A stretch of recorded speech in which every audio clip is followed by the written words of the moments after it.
మీ business ఏదైనా మీ ఊర్లో promotion చేయాలంటే అది సుమన్ టీవీతోనే సాధ్యం. ఇప్పుడే సంప్రదించండి.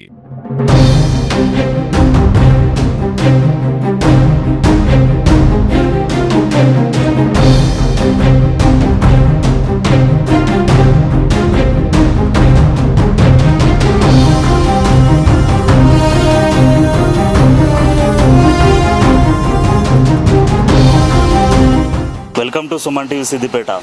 ప్రస్తుతం మనం సిద్దిపేట జిల్లా దుద్దెడ గ్రామంలో ఉన్నాము. ఇక్కడ క్లస్టర్ పరిధిలోని రైతు వేదిక వద్ద ఉన్నాము. గత కేసీఆర్ ప్రభుత్వం రైతులు సమావేశం అవ్వడానికి, అలాగే వ్యవసాయ అధికారులు ఇక్కడ రైతులకు అందుబాటులో ఉంటే వారికి ఏమైనా వాళ్ళ పంట విధానంలో సలహాలు సూచనలు ఇవ్వడం, ఆ వివిధ పంటల గురించి, వ్యవసాయ ఆధారిత మన రాష్ట్రం కాబట్టి రైతులకు పెద్దపీట వేస్తూ దేశంలో ఎక్కడా లేని విధంగా ఈ రైతు వేదికలను నిర్మించారు. సుమారు వేల సంఖ్యలో మన తెలంగాణ వ్యాప్తంగా ఈ రైతు వేదికలు ఉన్నాయి. కానీ ఈ రైతు వేదికలలో ఎవరు అందుబాటులో ఉండడం లేదు.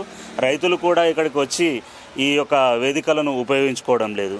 తద్వారా కొన్ని కోట్ల విలువైన ఈ యొక్క ఆస్తులు ధ్వంసం అవుతున్నాయి. అలాగే అసాంఘిక కార్యకలాపాలకు కూడా అడ్డాలుగా మారుతున్నాయి. మనం చూడవచ్చు, ఇక్కడ రోడ్డు పక్కన ఉంది ఇది ఈ రైతు వేదిక.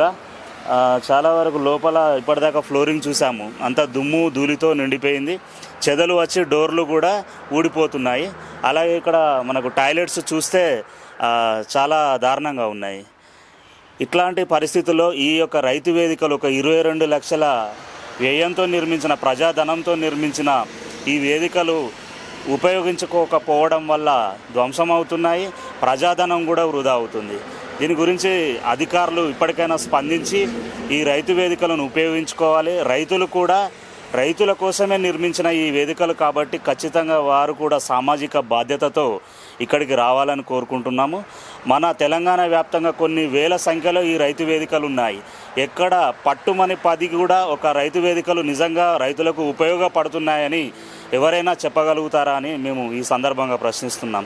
ఇప్పటికైనా ప్రజాధనాన్ని ఇది మనదే అనుకొని సామాజిక బాధ్యతతో ప్రతి పౌరుడు కూడా మెదలాలని, అధికారులు కూడా అలసత్వం వీడి ఈ వేదికలను ఉపయోగించుకునే విధంగా రైతులను ప్రోత్సహించాలని కోరుకుంటూ కెమెరామెన్ శేఖర్తో శ్రీధర్ యాదవ్, సుమన్ టీవీ, సిద్దిపేట.